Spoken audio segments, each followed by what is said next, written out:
Hello friends, super star Rajinikanth Lokesh Kanagaraj டைரக்ஷனில் நடிச்சிட்டு இருக்கிற கூலி பட ஷூட்டிங் விறுவிறுப்பாக நடந்துட்டு இருக்கு. கூலி எப்படிப்பட்ட படமாக இருக்கும்னு டைரக்டர் லோகேஷ் கனகராஜ் ஒரு பேட்டியில் சொல்லியிருக்காரு. வாங்க லோகேஷ் என்ன சொல்கிறாருன்னு பார்க்கலாம். லோகேஷ் கனகராஜ் இது வரைக்கும் மொத்தமே 5 படங்கள் தான் டைரக்ட் பண்ணியிருக்காரு. மாநகரம், கைதி, மாஸ்டர், விக்ரம், லியோ.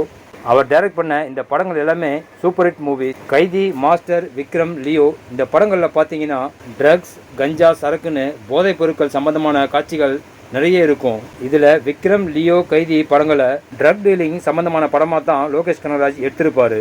இருந்தாலும் அவருடைய திரைக்கதை, காட்சி அமைப்பினால இந்த படங்கள் கலெக்ஷனில் சக்கப்போடு போட்டு ஓடினதால லோகேஷ் கனகராஜ் டைரக்ட் பண்ணால் அந்த படம் நிச்சயம் ஹிட் ஆகுங்கிற மாதிரி ஆயிடுச்சு.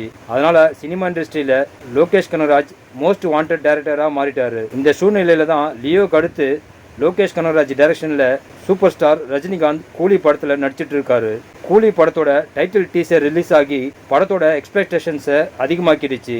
இந்த படமும் லோகேஷோட வழக்கமான போதைப் பொருட்கள் படமாக தான் இருக்கும்னு எல்லாரும் நினச்சிட்டு இருக்கும்போது தான் லோகேஷ் கூலி எந்த மாதிரி படம்ங்கிற ஒரு அப்டேட்டை கொடுத்துருக்காரு. கூலி படத்தில் நிச்சயமாக கஞ்சா, சரக்கு, ட்ரக்ஸ் மாதிரியான போதைப் பொருட்கள் இருக்காது. இது முழுக்க முழுக்க வேற ஒரு கதைக்களத்தில் சூப்பர் ஸ்டார் ரஜினிகாந்தோட படமாக தான் இந்த படம் இருக்கும். கூலி படம் வழக்கமான என்னுடைய படங்கள் மாதிரி இருக்காது. உங்களுக்கு வேற மாதிரி ஒரு எக்ஸ்பீரியன்ஸை இந்த படம் கொடுக்கும்னு சொல்லியிருக்காரு. கூலி படத்தில் தலைவர் ரஜினிகாந்த் நெகட்டிவ் ரோலில் நடிக்க போகிறதாகவும், கோல்டு ஸ்மக்லிங் கதையில் ஆக்ஷன், சென்டிமெண்ட்னு எல்லாமே கலந்த பக்கா கமர்ஷியல் படமாக கூலி இருக்கும்னு ஒரு தகவல் வந்திருக்கு.